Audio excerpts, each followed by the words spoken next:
This podcast is a production of Unfiltered Studios. If you would like to know more about joining Unfiltered Studios, please visit our website at unfpod.com for more information.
So joining us once again is Brian Brutlag from the Sociologist Dojo. You taught at the Rio Hondo College? Yes, I've been at Rio Hondo College for the entirety of my full-time career as a sociology professor. Nice.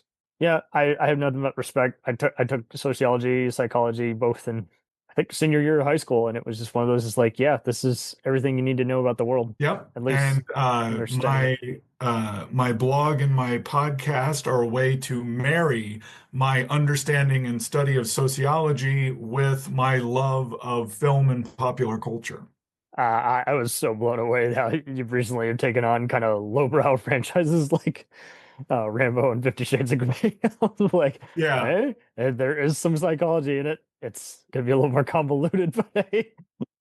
Yeah, well, with the two Rambo episodes that are, as of this recording, the most recent episodes, we talk a lot about like Reaganite capitalism in 1980s and the relationship between Reagan foreign policy and the Rambo films specifically. Jingoistic approach, yeah.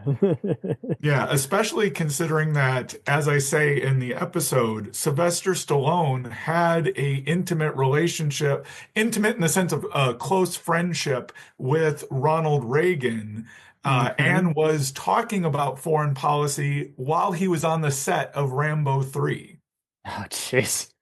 Yeah. I should look up that interview. Yeah, it's actually from the book The Last Action Heroes by Nick DeSemlian. Oh, that's right. Yeah, he did a whole big cover up that not cover up, detail, and then he did that giant documentary, I think, as well. And yeah. Yeah, so I was referencing that book during the episode.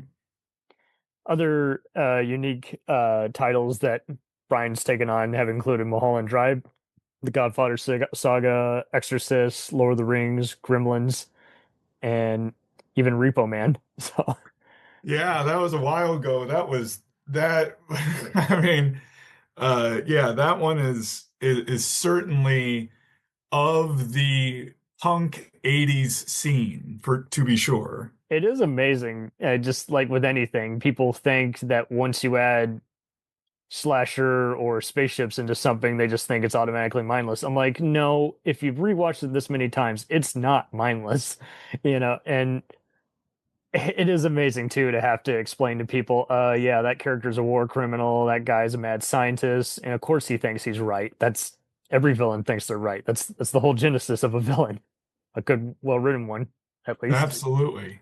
Well, especially with like Repo Man, it's all about consumerism. It's all about capitalism. There's this whole thing about where, the characters go into the grocery store and it's just like beans or it's just food, right? Like there's no advertising, which is speaking to the consumerism that was in the 80s, that was sort of hyper stylized. And when we saw marketing teams and firms really take over the advertising to control the public perception of. They really did pimp it out to where it's just like, okay.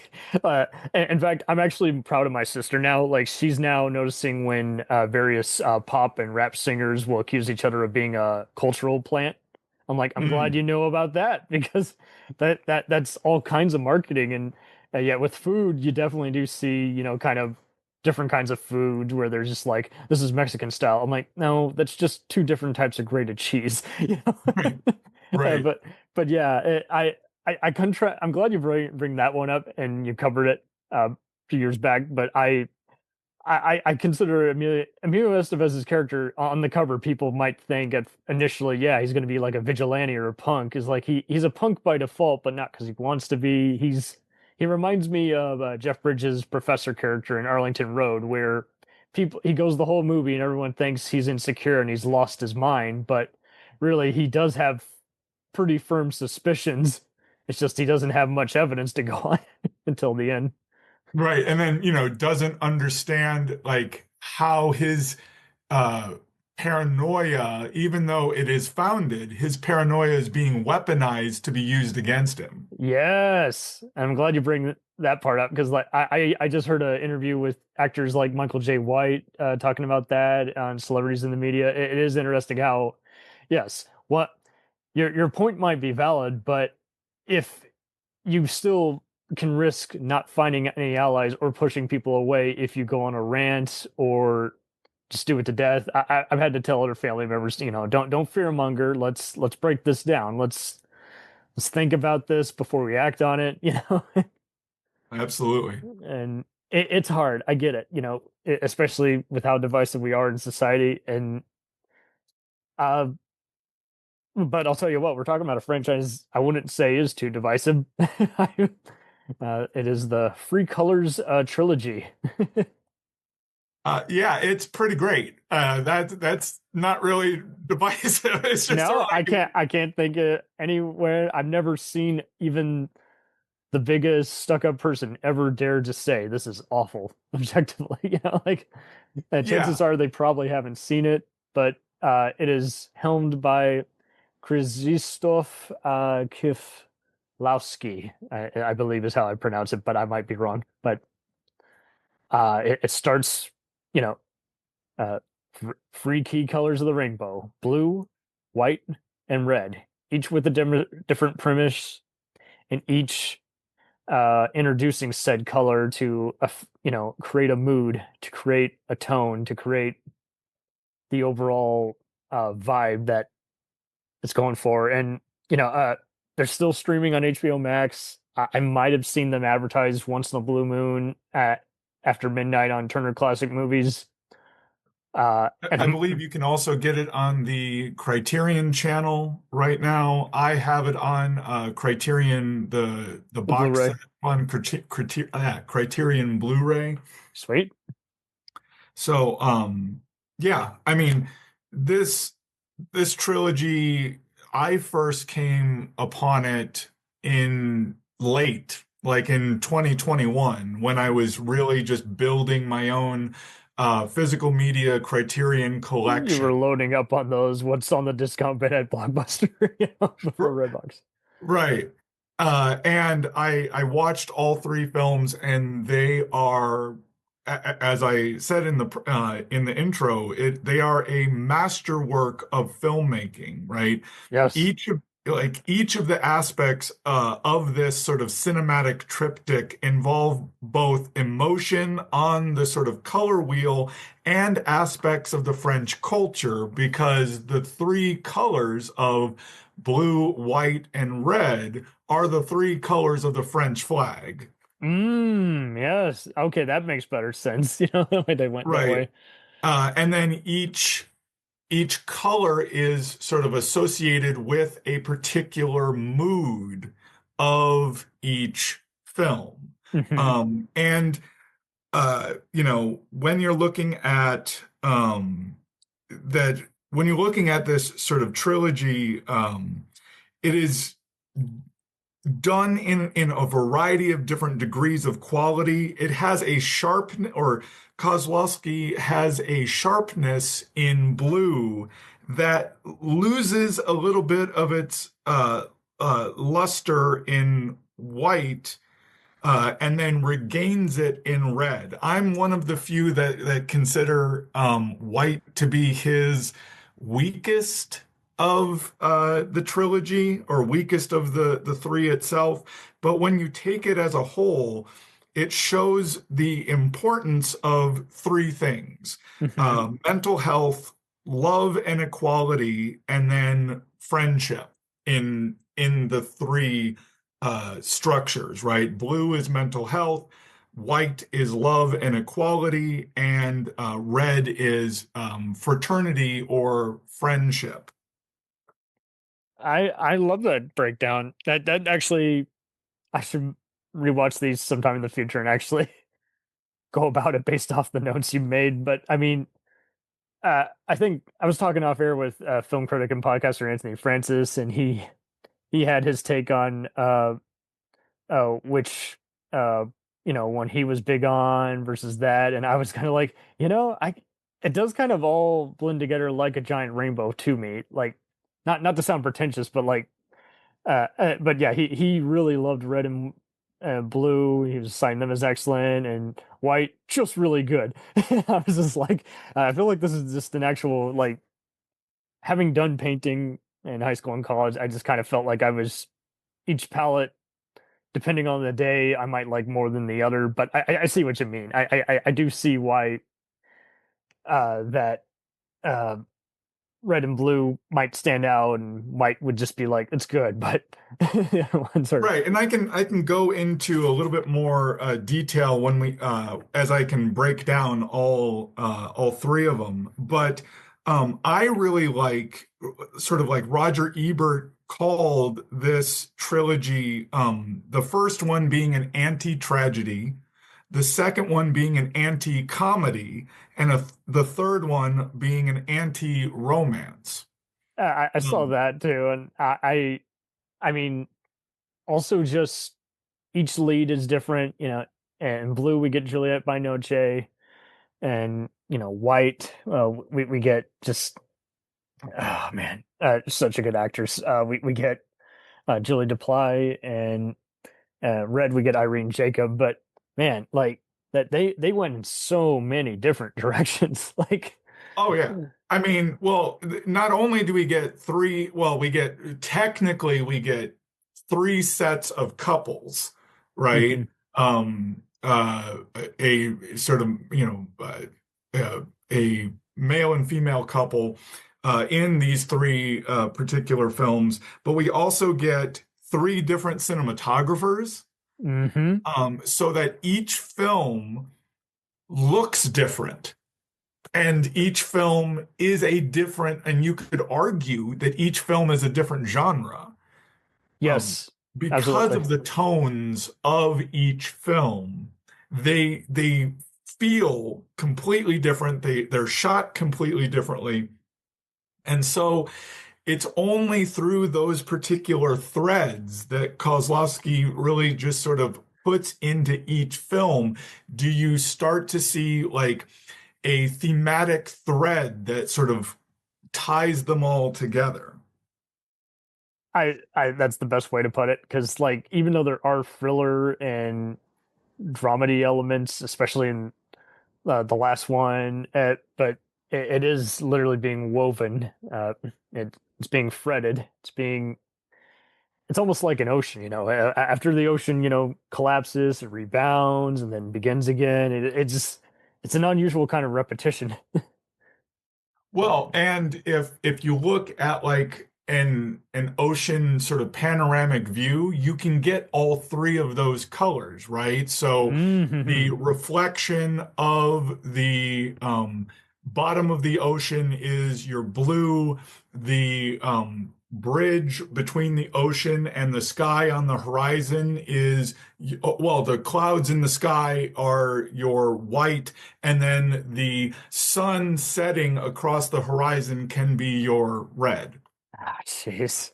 So Yeah, that analogy can work in that framing. I love it. I really do. That's Um, especially because so many times a days, I mean, without red and yellow, you don't get orange. It's, uh, well, yeah, and the themes of the French flag also play into the themes of the film, right? Because mhm. blue is liberty, white is equality, which we can talk about, like how white weirdly tries to talk about inequality in a way that it is uh, talking about a toxic relationship between these two characters that really shouldn't be together, but we can talk about that a little bit later. And then red is fraternity or sort of friendship. So, um, you know, and there is some, varying degrees of success in executing these themes. For my opinion, knocks it out of the park in like grand slam home run with blue. You get just a home run with red, and then it's an inside the park home run with white. I'll admit I didn't care for the first part, but then it all of white, but then it slowly made better sense as it was going on. But it is wild how out of all the genre it mashes up, I think that's just it. Like it goes from being, a loser, uh kind of walking around kind of misadventure, and then it becomes, like you say, a toxic romance, and then by the end it's become a fugitive on the run movie. Right. And Uh, it just feels like when you look at the stellar performance and the melodic melancholy of Blue and Juliette Binoche's performance to then shift to what is this sort of, at least at the beginning, a sort of bumbling hairdresser that is sort of in over from Poland, who is sort of in over his head in France, which mhm. I understand is the point. Right, you're just saying it's a little elongated, but it is interesting. Like all these stories in a lesser filmmaker probably wouldn't work at all. Like, and I'm not saying it because it works because it's French. That's not what I'm saying at all. But like the filmmaker definitely planned for a lot of these to just be, again, yeah, I mean, the anti whatever title given by Roger Ebert for each of these is perfect because like it is atypical of what you expect in any of these genres. Uh, and Julia Binoche, was kind of the main reason I wanted to see this. It's like, yeah, she hits it out of the park every time. I love her in Yeah. English Patient. I love her in she did this excellent movie in '08. But yeah, she and Kristen Scott Thomas were just the kinds, like I would see them in different movies and it's like, oh, they're gonna steal the show. They are the whole reason to watch Oh, this. always. Like the two that I remember that she did with legendary director Claire Denis, right? She did Let the Right One In. Oh, no, it's No, it's no, not no, that's a horror movie. right. Um It's I think you're thinking of it's Sunshine's in the title. oh, Um okay.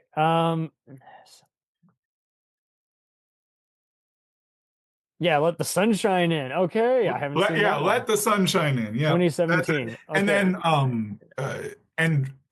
Andrea Sayas, she did like Certified Copy, and then The Clouds of Sils Maria Yes. were just fantastic. Like I could watch Julia Binoche, just recite the phone book in French. I like, Yes. She would give it way more charisma instead of the awful elevator music we have to endure. But okay, yeah. So Summer Hours was one I saw. She was it was a perfect midlife crisis kind of movie. It's just like I need to find a way to be happy. How do I get happy? And I've seen her in other stuff like In My Country, Chocolat, and Damage. But yeah. yeah, like this is definitely going to be in the top 10 list for me. I'm just like that. Where did this performance come from? Why is it so? Why does it work so well when it's Why does it make you feel so good when it's got so much tragedy, to start off with? Well, the camera loves her, Yes. but the way that Kozlowski frames her is fantastic, and the way that the blue sort of backdrop in a variety of different parts of the film really just she sells melancholy like no one I've ever seen. And that's why it's just so startling because you're like, she seems like she's really happy all the time. It's like, I don't know how any actor goes to this place, and, it doesn't make this become a burden that you take home with you. It's just so much to just have to handle. And she seems to just, I wouldn't be surprised if she's studied some kind of psychology and she knows how to just kind of uh, tap into that without, letting that ruin your life, as both a performer and personally, it's just Yeah, I somehow don't she know if understands. she's method or not in terms of like needing to feel that. It seems like she could just turn it on and off when they say action and cut. I wouldn't be surprised. It is kind of, and especially giving how the character's actual journey, you go from, like you say, self-loathing, I was in an accident. I blame myself because why was I spared when I lost my husband and only my 5-year-old daughter? And, you know, and the past keeps invading her. She sees other people who remind her of, her family she used to have. It's all, it's one of those, I mean, it goes back to, for me personally, I find it even more rewarding. I recently have, uh, did some counseling when I found out, hey, I'm getting annoyed by all kinds of things and it's building up into stress and anxiety. And the character goes the whole movie. He's like, I want to be alone. I don't want to talk about this. And it's like, you got to talk about it. It's going to keep festering. Yeah, I mean, going back to when, Roger Ebert said this was an anti-tragedy, it's basically answering the question, what happens after you experience loss, right? Usually Post tragedies tragedy. are, Yeah. yeah, usually tragedies are like leading up to a sense of The tragedy, right? movie ends Um, or book ends with tragedy and we're left with the thought after the fact is like, yeah, no, we've already experienced the ending. But don't get me wrong, we're not going in post chronological order. We're totally after the tragedy that opened. And the movie is so respected. With a lesser filmmaker, they would have spent, a bunch on a needless, gratuitous, graphic explosion or something. It's like, no, you see I don't want to call it voyeuristic, but just a third person, just kind of perspective is like, we see the aftermath. We don't see much more. It's left to our imagination. Boom, cut to the hospital. She's waking up. It's like, what's going on? Oh no, and well, and we get that ominous shot in the beginning of just the car wheel going down the highway, all just draped in blue, right? yes. And it, and Oh, it, that's a good catch. I didn't see the blue, but it's coming back to me that and it was done in a way it was so artistic without being insensitive or callous or making it a beautiful tragedy, so to speak. It was just kind of mysterious. yeah, we don't even see the crash. We see Yeah, seconds after the crash. right. It just uh, all tread marks, torn up dirt, and it's post Cold War, and it the setting is just as fascinating as the individual, struggling within it. It's it's really a Minotaur maze for me throughout, and I I ate it up. I was just like, wow, this is there's Yeah, going to be something new you find in this each and every time you watch it. and like when you start comparing these films, it isn't really fair, because in Blue there is this haunting symphony that is plaguing her, even to the point where cinematically, in the middle of a conversation, the screen will cut to black. The symphony that is supposed to be like running through her head, The it just unity of Europe, yeah, theme. yeah, it just rises in the background, and then she comes out of it and answers a question, or the conversation continues, just sort of showing that the individual, that she is sort of haunted by something that she needs to complete, because as we are led to believe, it's implied but not exclusively stated, that, well, I mean, it's not stated until the end, that she's the one that has written and composed all of her husband's work, that he is this sort of famous composer, and all of the accolades that he has gotten really are because of her. That's a good point. Like he is mesmerized, but also we don't. It takes a while to build up some backstory on him. I at all the different private conversations when people were having in their outdoor and indoors, I thought were kind of nice because like they just show places that if she were to stay for a minute, she might be more relaxed and having fun. But the movie kind of like deliberately doesn't show us that perfect stuff. Not just because it's trying to be a little more realistic, but it's just like she doesn't want any part of it, so therefore we don't get to see fully part of where her friends are hanging out and all that. That's what I took away. I don't know if you took any other some Well, yeah, well, other it's background because style. it's solely from her perspective for the Yeah, most part. right. And that what she doesn't know, we don't know. There's only a few moments where we go with Olivier, or we go with the kid that helped her out of the wreck. Like we see them only a few times independently of her, right? Th- that's a good point. I because she's learning how to become independent again, so therefore nothing is really independent fully until like the story is going to end for her, probably. Right. Uh, And go ahead. oh, I was going to say that Kozlowski really is the most dynamic in Blue, at least from my opinion, that he is the most cinematically ambitious because he has the most interesting shot composition, color grading, and sort of focus of the camera that for me, I did not see as much in the next installments. No, that's fair. I saw them all in one day, so it's a lot to process, but it's also I think he definitely was at his most raw and uh lightning in a bottle kind of phase here with this. I noticed that one critic, Emma Wilson, brought up a good point. She analyzes Blue as a postmodern work of art, reflecting that on the philosophical concept. The film questions the potential of its medium and shows the evocative power of the images of suffering that has been displaced. And I think that's an interesting. I think that's a quarter of the way there. It because like it's not a deliberately convoluted movie, but it is kind of showing the character like depending on her mood determines, like you say, her perspective that day as well as the movie how it's shifting.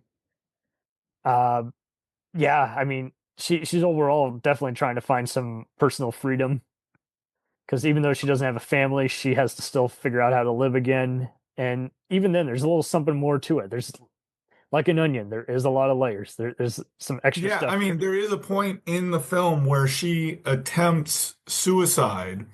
And Hmm. in sociology, classical sociologist Emile Durkheim talks about, has a whole treatise on suicide. And he says that there are four different types of suicide: egoistic, fatalistic, anomic, and altruistic. Oh, jeez. Basically, altruistic suicide is that you believe that society will be better off without you, that your death is a form of altruism.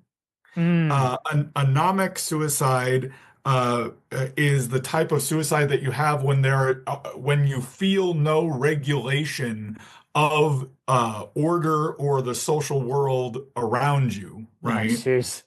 Fatalistic suicide is when you are too regulated by society. There's too many rules. There's too much structure put upon you. And egoistic suicide is the type of suicide that is where you are not integrated into society, that all of your social ties have been either removed or taken away from you. And that's the type of suicide that Julie in Three Colors Blue is experiencing, or at least is trying to achieve with her suicide attempt, Yes. where her husband and her daughter are completely removed from her life. Those social ties are removed. So she's no longer integrated into society.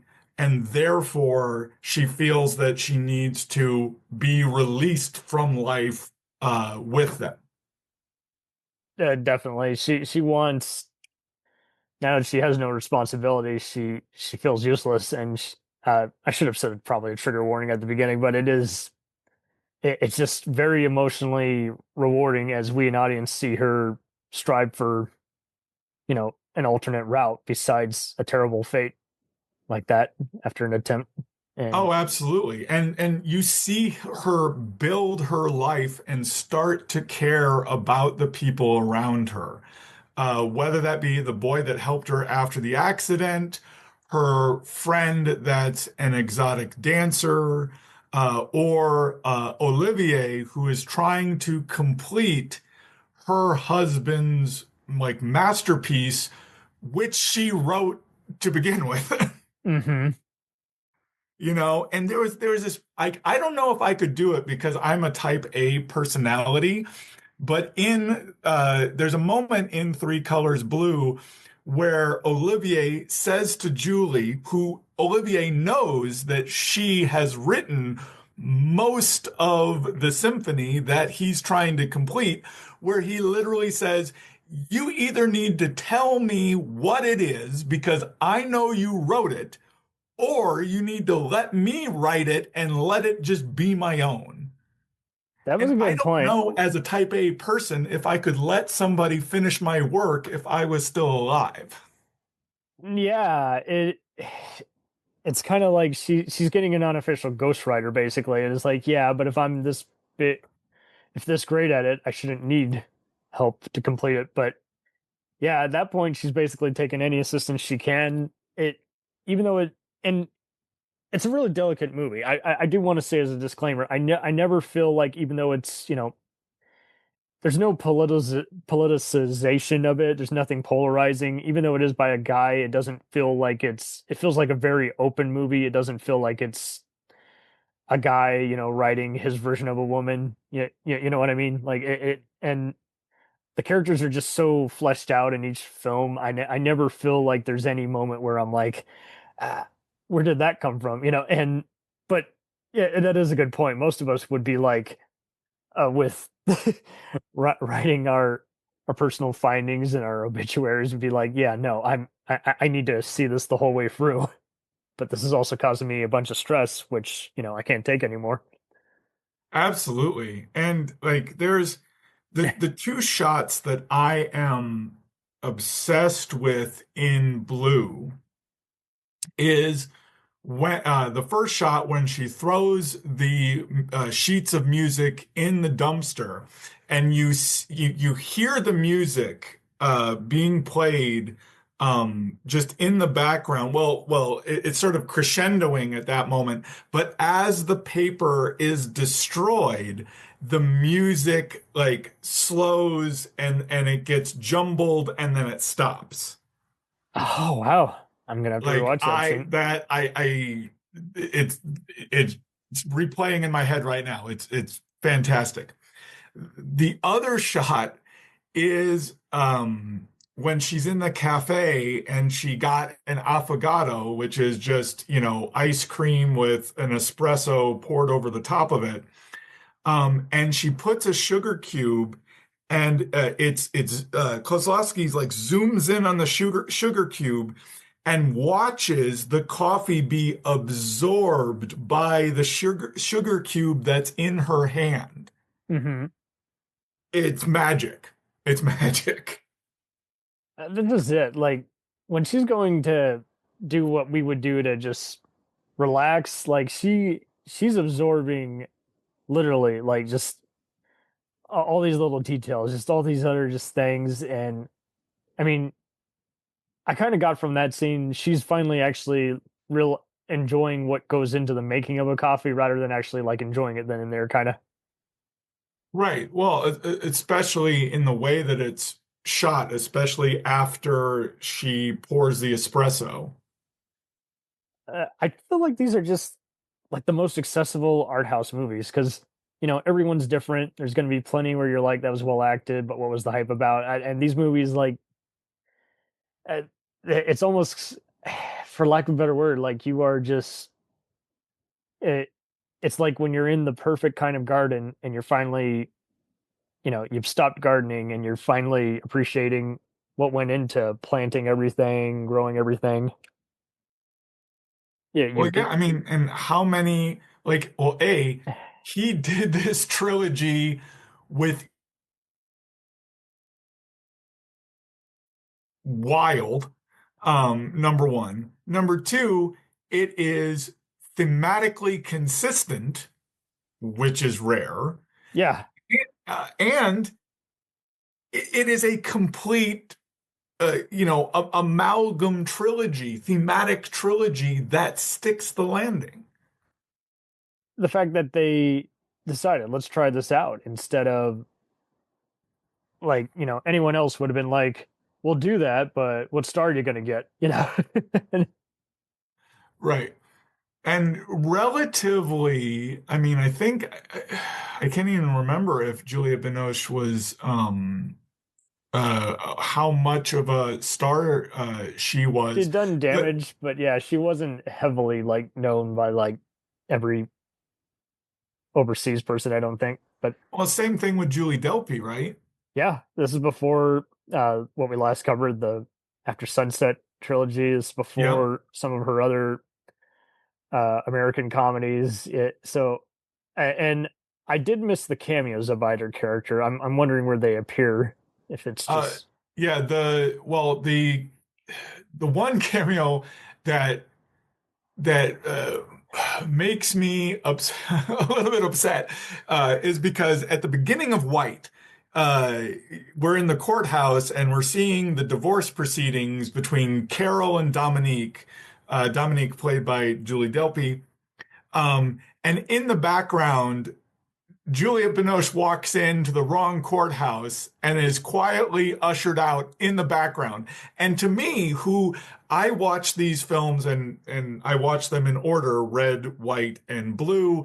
I'm sorry, I watch them in order, blue, white, and red. And after having just watched Blue the day before, I'm like, no, I want, and not being, as really into white, especially in the beginning. When I see Juliette Binoche in that courthouse, I'm like, no, I want to follow her. I want that movie again. so you feel like it's a little intrusive, even though it's Yeah. all right. And then at the end, like it is a little bit, sort of convenient that of seven passengers that survive a wreck at sea, six of them are characters in this trilogy. Yeah, I, I have nothing. I just I guess because even though I did binge watch them, I just kind of I guess I'm used to this kind of escapism, I guess, just because I'm Mm. just loving everything else that's going on. I just anything that might objectively not work, I'm just like, I believe everything you're telling me.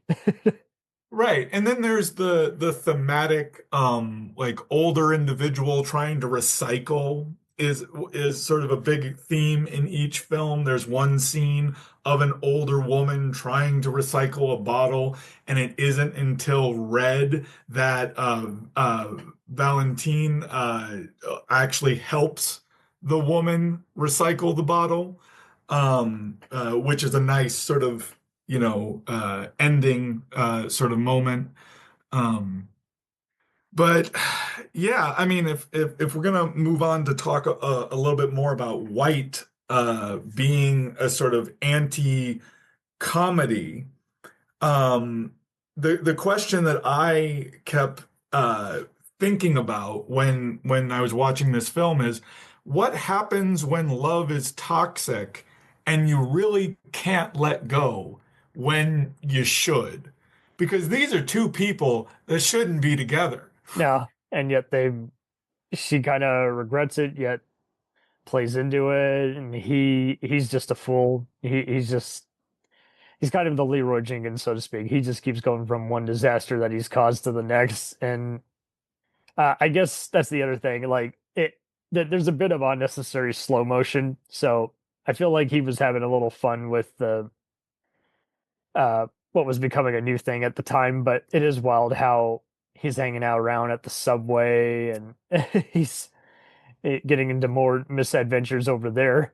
He calls her and he calls her when he thinks that she's having sex with somebody else, and Oh she yeah, answers the phone call and then has it on her while she's having sex, like because there was this whole thing with him not being able to sexually gratify her, so it is this sort of like venomous vindictive attitude. And then at the end of the film, once Carol actually comes back on top, he then gets her arrested for his murder. yeah. Douchebag. Like this, and then they're still like together at the end of the film. It's wild. Yeah, and that's just it too. I really dug when the cops take over this whole investigation. Like, the one inspector who comes in, like it's not like your even typical procedural. He comes on in, and he's like, "Move aside," and she complies. Like he wants nothing to do with her. He wants everything to. Where's he at? Tell me what I need to know. I'm not gonna I'm gonna get a yes or a no in just 5 minutes. Like it's just the most immediate I've seen out of all these kinds of movies is like, yes, and let's go. Next. Like it's like I Right. need to know where your awful so-called just, bastard of a boyfriend is, because he's making my life hell right now. Oh, absolutely. We'll return after these messages. If you like small town mystery, crazy news, and wild history, then the Florida Men on Florida Man podcast is for you. Each week, Josh Mills and Wayne McCarty bring you the absolute best Florida has to offer.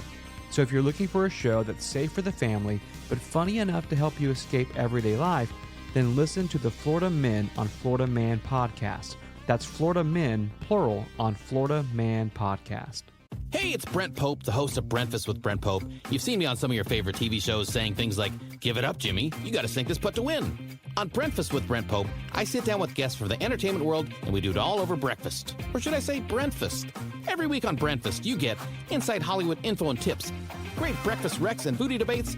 Most of all, you get the most delightful 30 minutes of your week. So dig in. It's Brentfast time. Listen at Brentfast.com, Apple Podcasts, or wherever fine podcasts are found.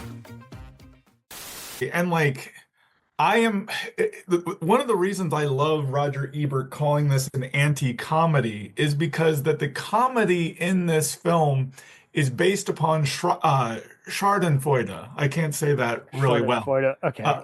But the idea that like you get relief and humor from the misfortune of other people.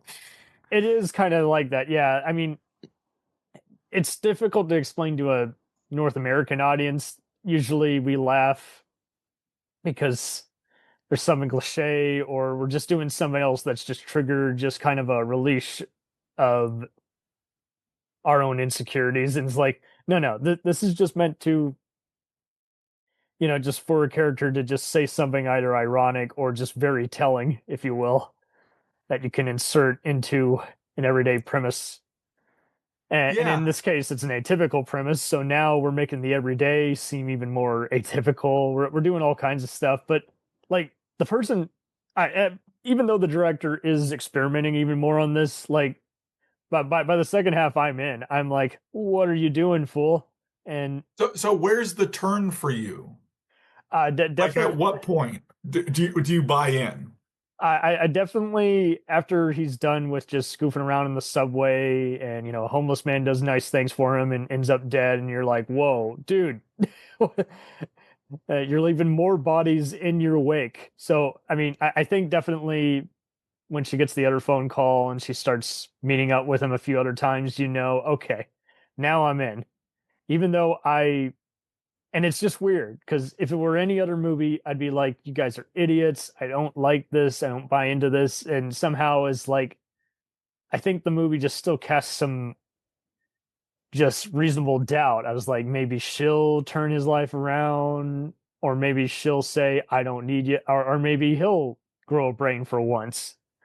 Right. Inevitably, I hate to be a spoiler, yeah, nothing good happens, but I just made it very intriguing. I'll leave more of that for the last movie because and funny enough, because I feel like this is like every update of a popular technology gadget. Like blue really warms me up. It makes it cool.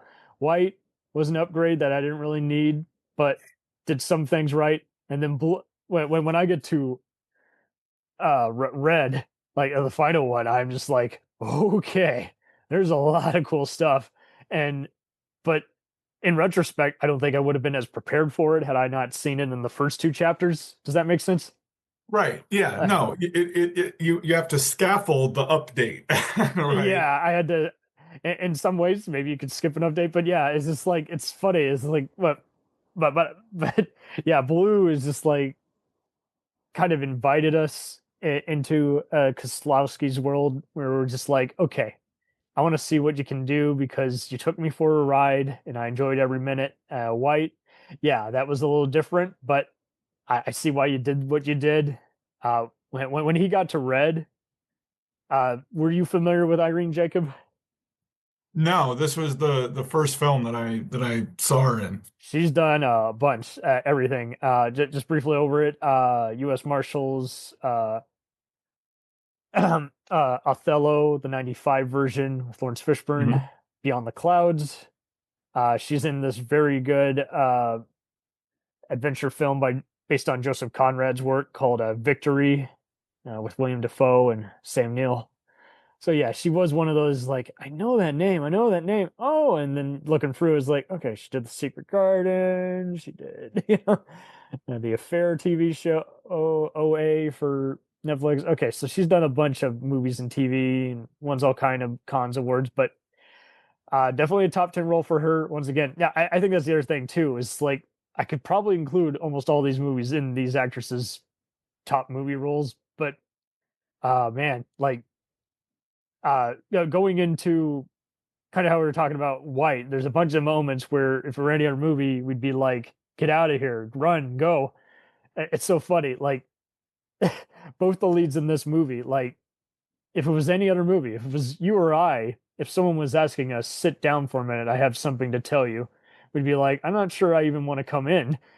And Right. somehow, I think it's more than the casting. I think it's just the staging is good, the framing, the like we imply that both these characters have each other's trust. So when this judge who's doing some wiretapping plot, is introduced, Light spying and wiretapping, as a, former judge does. yeah, that's what's so weird too. Like it is a bizarre plot and you buy into it. There is some sleazy undertone to it, but it avoids feeling like a big budget B movie. It also is just like seeing their obsession with the opera, and he likes to play his piano. Like there's just again all these other just unusual quirks that just draw me into it, and Well, I mean, the parallels between August, the young male protagonist, and Joseph, the older male protagonist, their stories parallel each other all the way down to a book falling on the ground and opening to a page for an exam that they both had to take, and that question was on the exam in both cases. That's a good point. Like that's their main connective tissue, but it is kind of just like getting there. You're just like, I don't know what they have in common. And then this is what I'm seeing. Okay, I see what they have in common, but it's still a stretch. But is it a deliberate stretch? Like it's just it's a fun puzzle, but it is like uh, getting Well, I a mean, and you're supposed to assume that like the romance between Valentine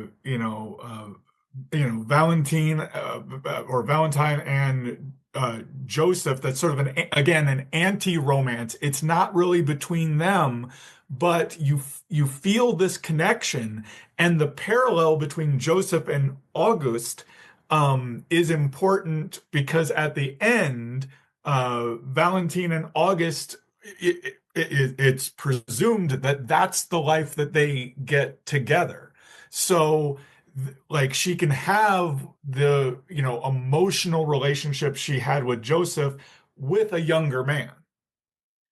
yeah, and I mean even when he gets all jealous about her, like we don't lose remorse for him, but at the same time, like it's good at just kind of giving them a reason to keep seeing each other. You know, she keeps seeing him leave his dog outside. She wants to come in, return it to him. There's all kinds of reasons for them to be in the scene. So it kind of avoids any other potential plot holes by is like there's a reason why they can't disconnect from each other. They just find something odd or want to help each other somehow. It's just wild. I almost felt like at first like he wanted to be kind of a guardian, unofficial guardian, but a la Big Brother kind of to her. Yeah, But I then mean, he's blurring the line. after she's done judging him for from wiretapping and spying on people, and after he actually, confessed to the police and to his neighbors. True. So yeah, I The mean, like, neighbors interesting. It did feel like it was taking some of the stuff from Blue, just like random peers and everything, and I felt like there was even more of that here. It's like, yeah, you really feel like you're. I mean, just kudos to how it's filmed and the Foley outside. I feel like I'm actually walking down the street with these yeah, people. It feels alive, which is what any good filmmaker should do. Make me feel like I'm in the world with you. Um, the neighbor is the other neighbors are involving without being overtly nosy. Uh, and even though she's a student, who's doing some modeling, I don't ever feel like she's arrogant or has much to learn. And even though he's older, I don't feel like he's it's weird. It's like you want to see just more and more of their persona unfold, even though this could easily go down a rabbit hole of stuff hitting the fan. But it kind of avoids that while still having other just filler elements to offer. It is wild. well, the lovely bookend that Kozlowski does with the photo shoot, in the beginning, which becomes this panoramic banner in the middle of an intersection in Geneva that is there that connects all three characters, both Joseph, Valentine, and August. Um, and then at the end of the film, when they get on the ferry, the storm comes in, and then the banner comes down, and it's a nice sort of closing moment, making you, the audience, realize, okay, this is the end. They didn't even have to take a bow to tie it up. Like Well, yeah, uh, the final shot is a freeze frame that mirrors that image. yeah, there was a bit of that. There was also, I mean, it was kind of cool to kind of do something similar to that after we'd already been at an opera with them. Right. I mean, and it is, your heart just goes out as she is walking the catwalk looking for Joseph. And Yes. she can't find him. And it's only until after the show do they have their final sort of interaction together. Well, and this is it. Like it kind of just reminds us of how we have our own unusual communities and we find unusual people that we really don't have much in common with, but yet somehow we want to be a part of their world and help them out. Family is not always by blood. Sometimes you have found family that is just as important. Sometimes you can have just normal, even just affection, and it doesn't even get to that point of we're going to have sex, we're going to make a family together. Yeah, there literally, there is multiple ways to love people, platonically, romantically, and everything in between, right? It's really reductive when people look at a relationship and then project onto them a romantic or even sort of sexual, nature or assumption on that when it can be a variety of different ways to be in a relationship with somebody that doesn't involve any of that. I love it. Man, see, you're kicking my ass here today. You have come beyond prepared, but you're really it, I couldn't say it better. It sort of helps when you sort of do this for your own research.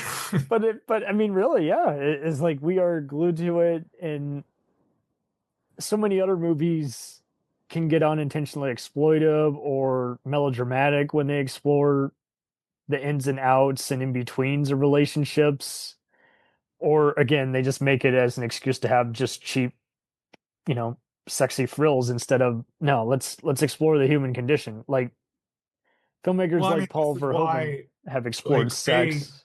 yeah. Well, I mean, I don't think films are made like this anymore. I mean, No, Kozlowski even retired after doing Red, right? yeah, he had a very short career. He did say this was the most complex one to make, saying that it Well, this even is after that 10-part film that he did that would have killed anybody else. but I mean, these are probably the most seen movies of his career. I definitely want to get my hands on other stuff he's done if possible. But yeah, I mean, I was just very impressed. But like Cronenberg and other people have examined sexuality, and some people have gotten really uncomfortable. Neil Labute, who's kind of a similar stage play uh, writer turned art house dark comedy director, has examined all kinds of uncomfortable situations. And some filmmakers blur that line between making something just as unpleasant or attractive as it might be in real life, versus they're opening an outlet, but they're not necessarily making it as intriguing as it might be in real life. It's so hard to do when at the end of the day you are making fiction, but you are also you do have something to say. You do have a purpose to this. Well, yeah, as a human social cultural product, film needs to tell stories that relate to us, Yes. you know? Oh, that's the Um, other thing too. Like the actors in the filming style, like I can't relate to, especially the last part personally, because I've never known anyone who was a judge who was wiretapping me, and I've known models, but definitely no one who was doing multiple things like this all at once. So it was interesting having to just make the unrelatable very relatable, like I sell it. mean, yeah, I mean, absolutely. I mean, also, like the structure is really sort of interesting in the sense that, like, have you heard the trivia that the first thing that Kozlowski shot was the ferry rescue, and Oh, that jeez. there was a version of this film that started with the ferry rescue with all six of our characters, and the three colors was going to be their stories, but in relationship to them being survivors of the ferry accident. I had no clue, but I think that that just shows you he had an outline and he was adding details to every single part and basically keeping in which ones he found most theatrical. But wow, I couldn't even imagine wanting to begin with that part first, unless it was like a major overlapping theme in each one. You know? Yeah, it was apparently an early draft. So like him filming that first shows me like he knew where he was going to land, to begin with. Or that's how he started, but then he realized, no, if I do this thematically, if I thread them together thematically rather than through the plot, then it'll make sense that this is my dismount. Wow. I seriously wouldn't know how to even begin that, but kudos to him, because like it doesn't feel like it's out of stage right, but it also doesn't feel, again, it doesn't feel damning or awkwardly inserted or anything. Like so many people, I guess it's just because I just keep saying this because I've seen it done bad so many times. I've seen my share of disaster movies where it's like even the disaster is boring. Like it's just awkwardly Yeah, when I inserted. was watching Three Colors Blue, I was like, oh, this is a way better version than that Glenn Close movie called The Wife. Which if your audience doesn't know, it was The Wife is a story about a Nobel Prize winning author Yeah. who it is revealed all of his work was written by his wife. Well, yeah, I heard it was a and of all divisive stuff, I heard that one was divisive, despite Yeah, having and it two was great movies. terrible. Oh, okay. And Three Colors Blue, like especially when you compare it to Three Colors Blue, it's trash. Well, damn. I have not seen it, but probably won't. Yeah. Did you have any particular favorite shots over Oh man. the three films that really stuck out to you? Ah, man, definitely. The judge does some interesting like stuff in his personal cubicle that I did find interesting in Red. Blue probably has the best amount of shots. White, once it stops playing around with the different just slow motion and everything, we'll have some fun stuff in the hotels. I think this is it. Like these are, I feel like I'm traveling around. I'm even the mundane stuff, the generic stuff is lively and interesting. Like the devil's in the details in all these movies. I never feel, but yeah, Red probably had the most amount of shots where I'm like, whoa, you're taking Yeah, me I on mean a ride. that opening crane shot into the apartment is fantastic.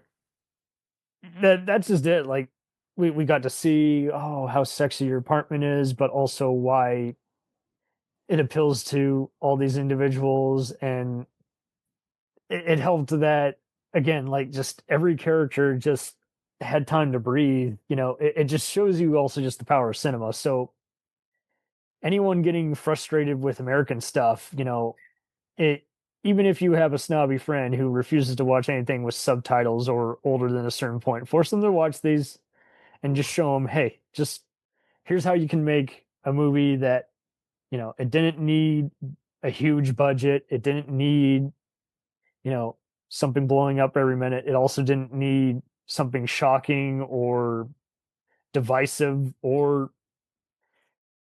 just very twisted to just get under your skin. And it's just a very good, we've done all the color palette metaphors we can on here, but like there's all, you could frame these movies any way you really want to if you really do. And like you could follow around some of the underlining types of emotion that are in each film. You could follow around like if you were to forward each movie, like every one of their outcomes, like they're sort of similar, but they're really not. But they are all fascinating kind of disasters.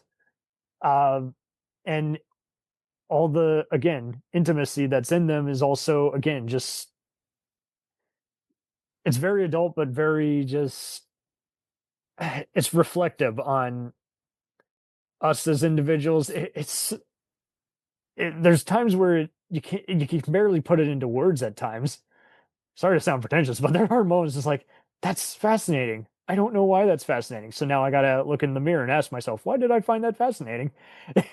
Right. I mean, these films are, I think they speak to us because of the way, well, Kozlowski is a phenomenal filmmaker, and he's able to sort of crystallize the human condition in such a way that regardless of your level of media literacy, Yes, you feel something from it. that's a good point because, like, I'm sure you've had we've all unfortunately run into snobby college buddies or people we don't like who had to be the cool person in school. Yeah, I read, Shakespeare. Oh, really? Which verse? Or I've seen Star Wars of the Godfather.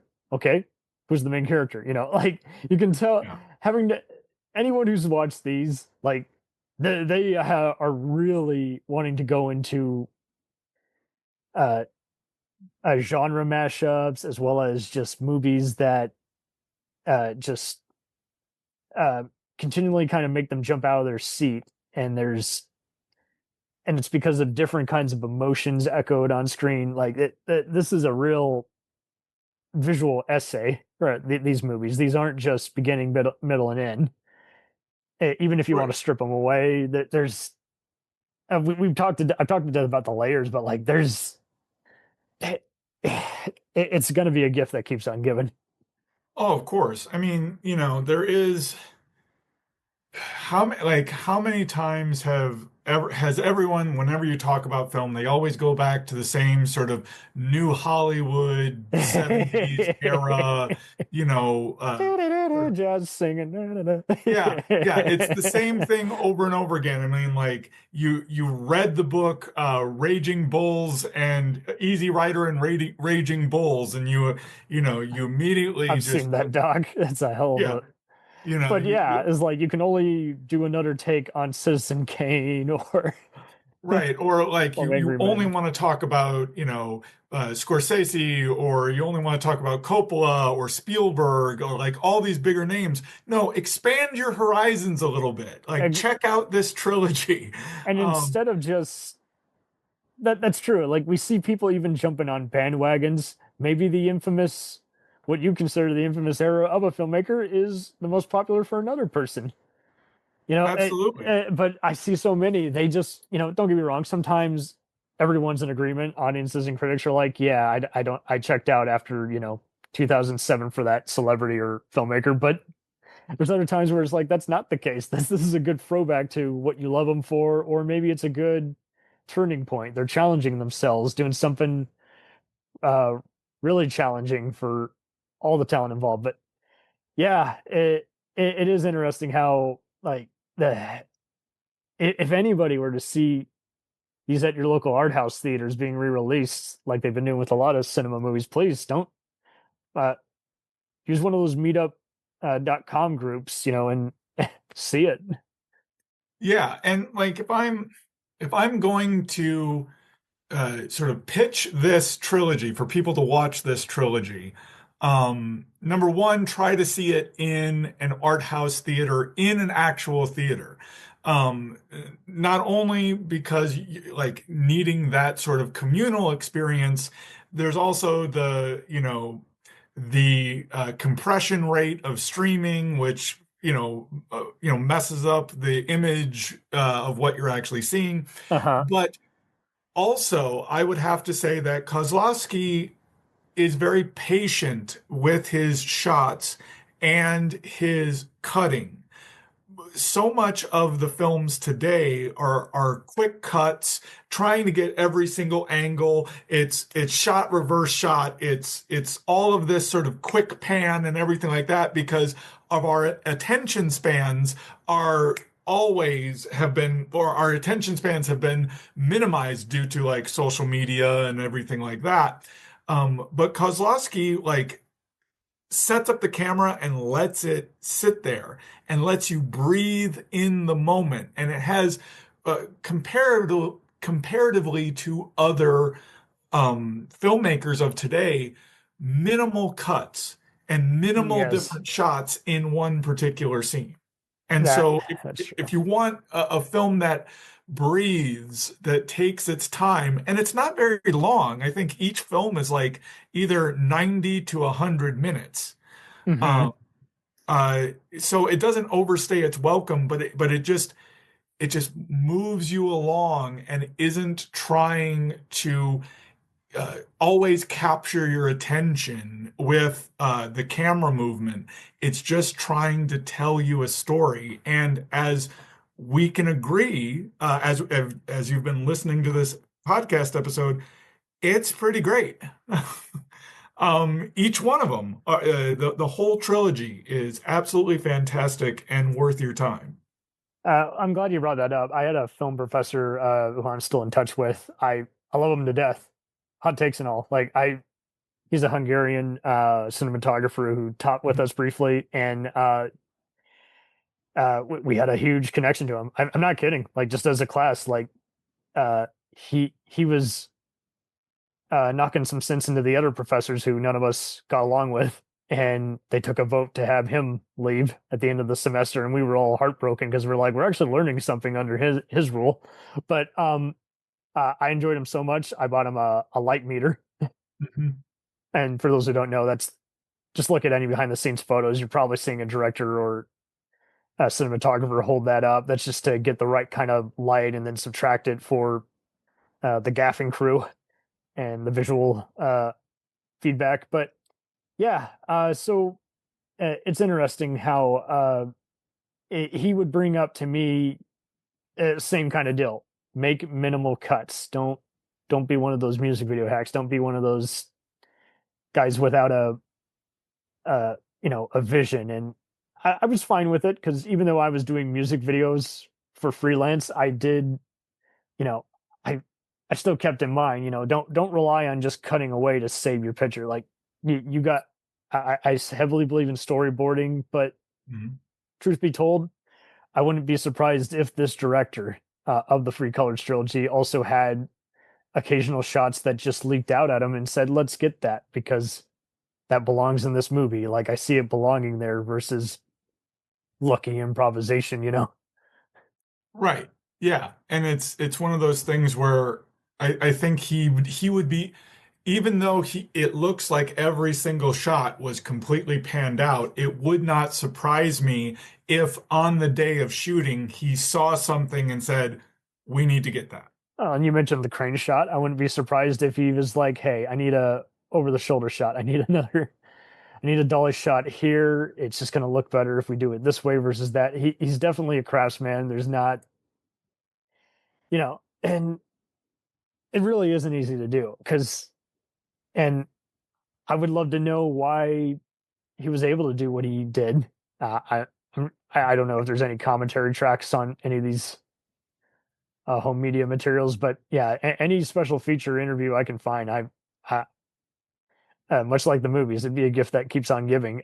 It might even better explain why we love what we love when we're even Yeah, at a like loss of doesn't words. he do like that rack focus zoom that was made popular or made like infamous in Jaws, that he does something similar but in reverse in red, like going through Joseph's apartment.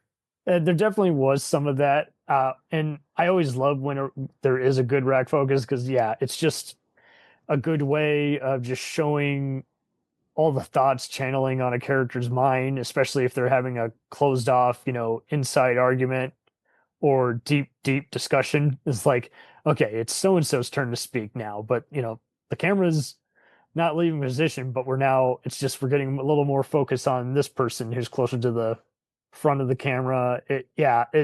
I do like those shots when they're done well. And just because, yeah, it's just there's so many different ways to move a camera around, and unfortunately, you do see people who like to shake it for no reason or just are giving you a seizure, just trying to create tension. And he plays around with all kinds of different shots, but I think that helps with the atypical uh both production and premise by just uh I don't want to say we're glutton for punishment, but we're open to being his fool and letting him play us, so to speak. Like we love just seeing him like these are all different styles, and yet he somehow makes them all consistent. So there's a bit of that challenge, that there's all kinds of stuff he is doing, but he's making it stick really good. I mean, do you think that we have that same level of trust in filmmakers today? Because it seems like the relationship between the audience and the filmmaker is far more antagonistic now, where we have an audience that is, or potentially being distracted by so many different things, that the audience is saying, okay, why should I pay attention to this thing? Whereas when we go into a film like the Three Colors trilogy, with Kieślowski having the reputation that he did, we were going into the film going, okay, what are you going to show me? I know it's going to be good. That's a good point. Yeah, I really don't get much of that nowadays. Mangold's mainly blurring that line between doing throwback movies versus doing dad movies. I like a lot of Soderbergh stuff, but his stuff is underseen. A lot of our other filmmakers just keep getting into divisive stuff, like, Ridley Scott, and then a lot of our stuff is just from people from overseas, whether it's Denis Villeneuve or even Pedro Almodovar. Yeah. Ava DuVernay's has some good ones, but again, very underseen. And so it seems like now audiences are lingering for an Ari Aster or Yorgos Lanthimos to just shock them. Yeah, Julia Dorcanau is doing that too with her three films, Raw, Titan, and Alpha, that just released at Cannes as of this recording Oh, that's like true. a week ago. Yeah, Julia Dorcanau, she's interesting. She kind of blurs the line between a David Lynch and a Cronenberg. So yeah, it's like, Yeah, and I'm not like saying that's a bad those are thing. her influences. Yeah. We're kind of, it's weird. It's like we get the serious crowd, which is often a Dennis V or a Fincher, Mhm. and Spielberg and Chris Nolan are often a popcorn version of whatever's cool now. And then Right. Scorsese does adult movies, and then Del Toro does gothic stuff, and I then mean, the most popular thing that is both artistically brilliant recently is Ryan Coogler's Sinners. that's true, because he marketed it in an atypical way. He did an unusual genre mixture, and it was a completely original idea, and Well, yeah, that 10-minute Kodak video of him explaining different film stock is I that is where I was really geeking out. Like I was looking at the screen being like, if we were in the same room, I would fight the urge to kiss you on the mouth. I love you, man.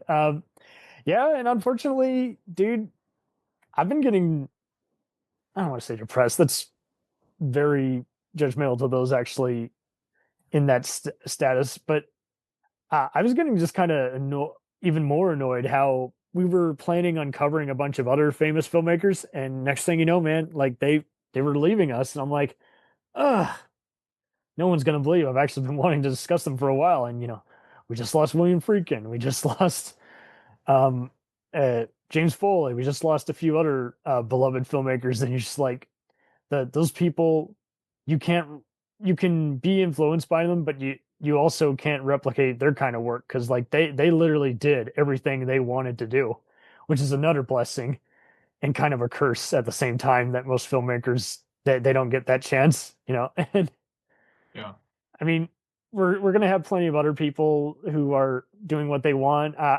I've been seeing some other film podcasts kind of mention how the likes of Barry Jenkins and Ryan Mhm. Johnson were kind of doing their own art house thing, but then they got swallowed up in, we just want you to do, sequels or remakes. So unfortunately, kind of like the cultural plant, I am seeing a lot of people is like, well, I'll never really know if they're great because now they're going where the money is. And I get it, but at the same time, it's a big disservice as a filmmaker. Right, and we're not really green light because the film industry is, somewhat always in a state of flux. We haven't for the longest time been you know, been green lighting like mid-budget, mid-tier films where filmmakers are allowed to stretch their legs or experiment in a variety of different ways. Now it's all about what is the box office? Like how much money can your film rake in the first week? Like we literally report box office scores like they're sporting events. Or we're getting too many deliberate bad movie nights. Mm, Like I'm seeing it now. Like I'm seeing now with like, oh, Mel Gibson's making another Passion of the Christ. Same kind of equivalent that I was seeing when Cats came out. Oh, it's going to be terrible. Let's go see it. I'm like, well, here's the thing. Well, that's not artificial either. When people go to see a bad movie, it's because it was trying to be a good movie, not because it was bound to fail. You know? right. I mean, and yeah, what's the sequel called? Oh yeah, The Resurrection. Like, Yeah, that's just it too. It's no fun when there is that much, unironic in your subtitle. And when I was in grad school, when Passion of the Christ came out, my my sociology theory professor walked into the graduate office and said, "Hey everybody, you want to go see a snuff film?" And we're like, oh "What?" my God. And Oh, he's like, "Oh, we're going to see Passion of the Christ. You want to go with us?" And we're like, "No, we're good. we're Thanks." good, man. Let's toot our horn and not go on that train. I mean, I'm still surprised that the other ones like Steve McQueen, Alexander Payne, and even Taika Waititi are doing all kinds of unusual movies. Like they'll do a bigger movie, then they'll go back and do the movie they want to do. Right. We have some other genre guys who do what they want to do. Martin Campbell and Antoine Fuqua have stuck it out despite burning some bridges. Yeah. Sam Raimi is kind of a legend for doing all kinds of genres, and he can go stretches of amount, huge amount of times without doing anything, and people will give him a chance. So it is I'm weird. interested in Kristen Stewart's directorial debut about it's not The Shape of Water. It has something to do with the water. There's water in the title. Um, Let me see here.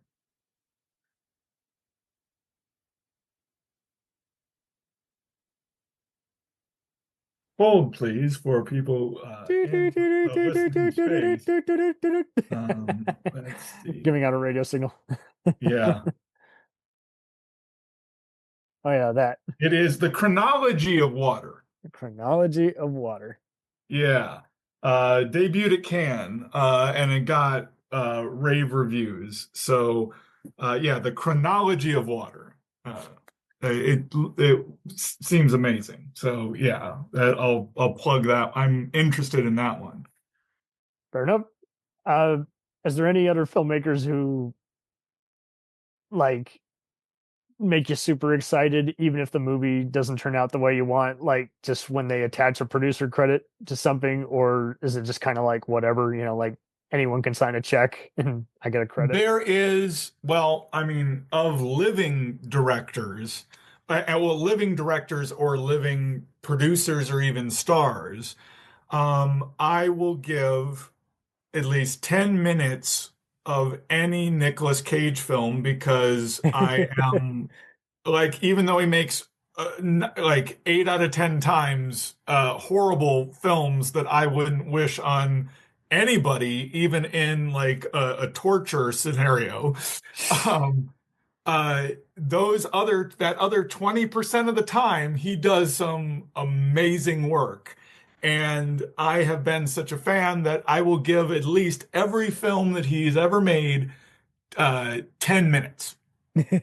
Uh, but as of living directors, I would say, uh, like if anything is produced or directed by Jordan Peele, I will, want to check that out. He's interesting. Um, He kind of blurs the line between wanting to do like a Tales from the Hood kind of morality tale mixed in with some Spike Lee, Chris Nolan kind of plot twist. It is interesting how Absolutely.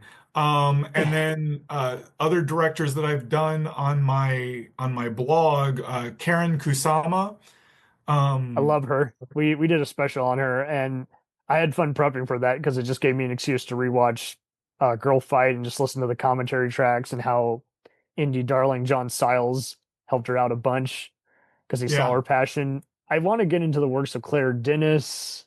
Yeah. There, White Material, I think, is my favorite Claire Denis film. I haven't seen High Life yet with Robert Pattinson. He's another one where I am surprised at his trajectory, and the choices he's made. But High Life is supposed to be really good. I mean, Beau Travail and like all the ones that Claire Denis is famous for, and the one with Juliette Binoche, which we mentioned earlier. yep. Um, yeah, yeah, Claire Denis, fantastic. Nia DaCosta has done some good stuff with the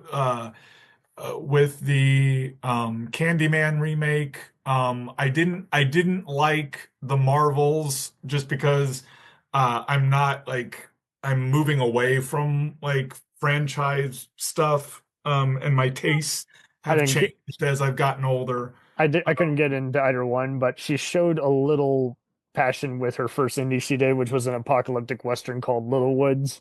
So Mm, I'll give her a chance, but I don't know what's gonna be like. absolutely. But Um, but she definitely kind of falls into the kind of the where I am with Taika Waititi and Barry Jenkins. I'm like, you guys are talented. You're great on your other adventures. Stop going for the sequel.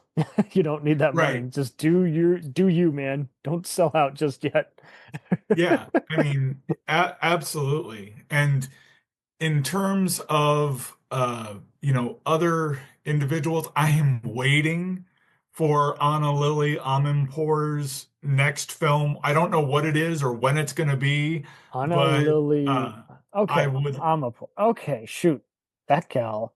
Yeah, you just covered a girl walks alone home alone at night. Yeah, Yep.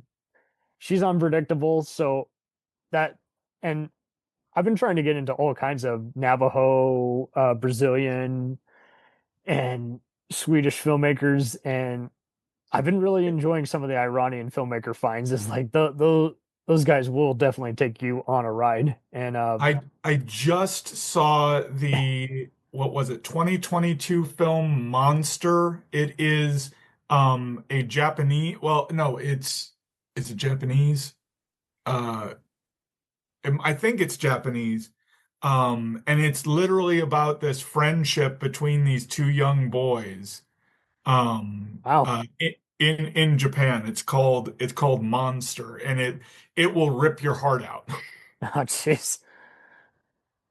Jeremy Saulnier, I think, is really good with neo noir. Hmm.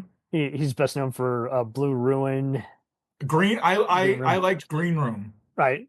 And any movie I didn't care for, I'm like, still, I'm gonna give him a lot of time because like he doesn't come off as someone who I'm just like he's making it up as he goes along. Like he's showing a lot of commitment to every department of his film, and I applaud anybody who can own it, saying I'm trying to do everything right and I can do all the departments just to make sure it's the way I envision. Like instead of just I'm a control freak, like. Yeah.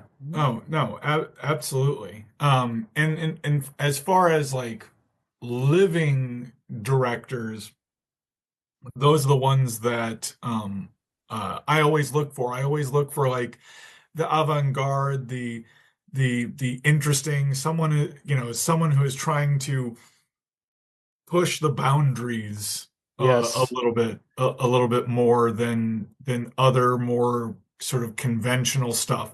And I've said this on my podcast, and I've said this, and I've written about this on my blog, is that I probably will never cover like Scorsese or Spielberg or really uh, probably Coppola again because I did the Godfather saga because my one of my guests had never seen it, right? Oh, jeez. Um, Yeah. so I thought you did good on I'll some. never really write about them mainly because I think too much has been written about them, and I don't think I can add anything to the discourse that would be beneficial.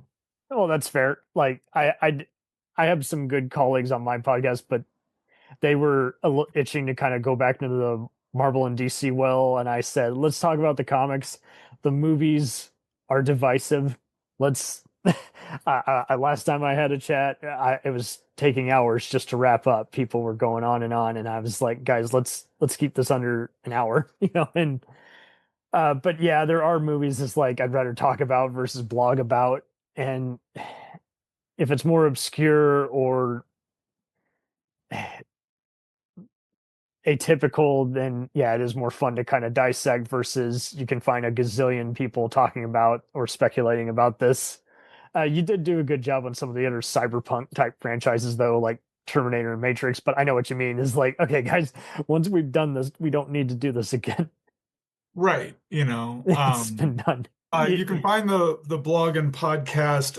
You can find the blog at thesociologistdojo.blogspot.com. You can follow the podcast wherever you get podcasts through your podcast catcher, just the Sociologist Dojo podcast. You can follow me on Blue Sky. It is at the Sociologists. Yep. The Sociologist Dojo, guys. Remember, check out his blog also if you want to see it in writing. He'll take you on a journey. Thank you. Once again, just delight.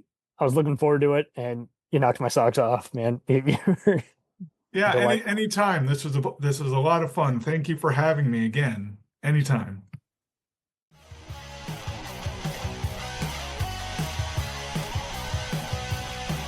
Follow us on the web on Facebook, Twitter, and Instagram. The podcast is available on Podbean, Spotify, iHeartRadio, Anchor, Apple, and anywhere else podcasts are available. Feel free to review our show and leave comments on any of those sites. Thanks a million for listening. It's a jacked up review show.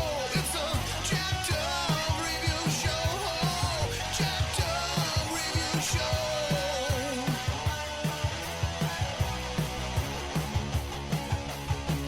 It's a jacked up review show. It's a jacked up review show.